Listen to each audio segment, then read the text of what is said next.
You're listening to the Stop Binge Eating podcast with Kirsten Sarfty, episode number 320. Welcome to the Stop Binge Eating podcast. It's time for you to end your food obsession and begin feeling confident and in control around food. You are absolutely capable of eliminating binge eating from your life, and I'm going to show you how by giving you simple tools and insights that you can apply in your own life. I'm your host, Kirsten Sarfty. Now let's get to it. Hi, today I'm going to talk with you about emotional endurance. For many people, one of the reasons why they binge eat and why they overeat is because they aren't willing to feel their uncomfortable emotions. They use food as a way to distract from, avoid, or numb their emotions. So they might eat as soon as they feel an uncomfortable emotion, or they feel it for some time, but then get to the point where they're just no longer willing to feel it anymore. And they eat. And they keep eating because they know that once they stop, they'll be back to feeling how they were feeling before. If eating is the only thing keeping them from feeling that uncomfortable emotion, they don't want to stop doing it.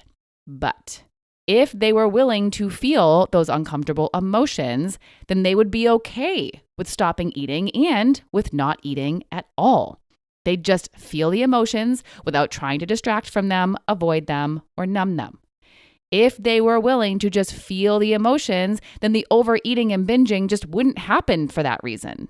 So if you are one of those people who is unwilling to feel uncomfortable emotions, and if you don't want to be eating, overeating, or binging anytime you feel an uncomfortable emotion, it's important that you work on your emotional endurance.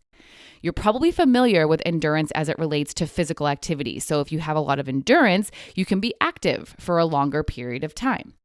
And it's the same idea for emotional endurance. The more emotional endurance you have, the longer you can feel the emotion.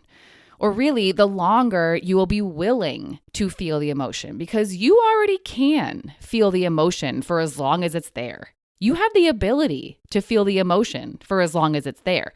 You're just not willing to do it yet. You don't yet have the willingness to do it. And that might be because you're afraid to feel the emotions, or you just don't want to feel the discomfort for that long, or you don't think you can feel it for that long. But you can become more willing, less afraid, and more confident a little bit at a time. A little bit at a time, you'll build your emotional endurance so you will be willing to endure the discomfort of your emotions. You'll get to the point where you'll be willing to feel them as long as they are there, and you won't run to food to distract from, avoid, or numb them. Now, the little bit at a time thing is going to be really important for a lot of you. Just like you're not going to go from never running to running a marathon, you're unlikely going to go from never feeling your emotions to feeling your uncomfortable emotions for a long period of time until they pass and you don't feel them anymore. So give yourself time to work up to it. Start small. Commit to feeling uncomfortable emotions for as little as 15 seconds, or choose what feels like a doable amount of time for you to start with, so it might be more, might be less. And here's the thing. Maybe you do eat after those 15 seconds. And if you do, that's okay. You're just getting started. Even if you didn't succeed at not eating, you did succeed at feeling uncomfortable for 15 seconds, and that matters. That's going to be a building block toward feeling for longer. And when you feel like you're ready to go longer, challenge yourself to go longer. And you'll keep adding time a little at a time when you feel like you're ready, just like you'd keep adding time or miles to your run as you're working toward running a marathon. So celebrate the time you're spending feeling, even if you still end up eating afterward. You will ultimately get to the point where you're feeling without eating at all, if you are practicing feeling and increasing the amount of time a little at a time. But be proud of the progress you are making, which will encourage you to keep going. Now, it's important to know that it's not just putting in the time that's going to build your emotional endurance. If you're sitting there feeling the discomfort and you're hating it, counting down the minutes until you can stop, and thinking about how awful it is, you're not truly building emotional endurance. You're white knuckling it. You're using willpower to get through it. And that's not sustainable. It's going to be exhausting. And you're not going to want to do that every time you feel an uncomfortable emotion.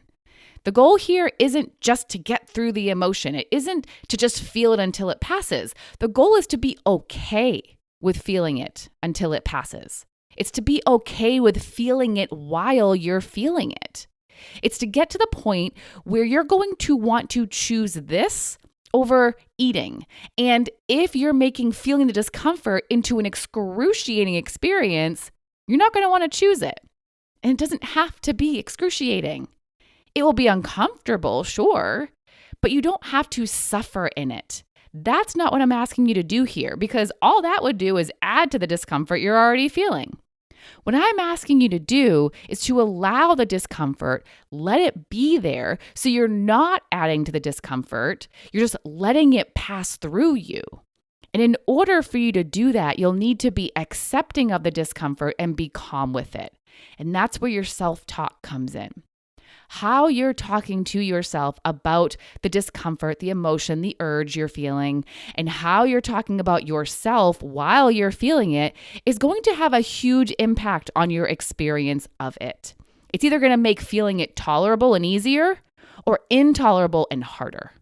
So tell yourself that you're just feeling sensations in your body and they're not going to hurt you, that this is just temporary, that you can do it, that you will be okay. Tell yourself something that is accepting of what you're experiencing, that is calming, and that is encouraging. Talk yourself through it like you would talk a friend through it.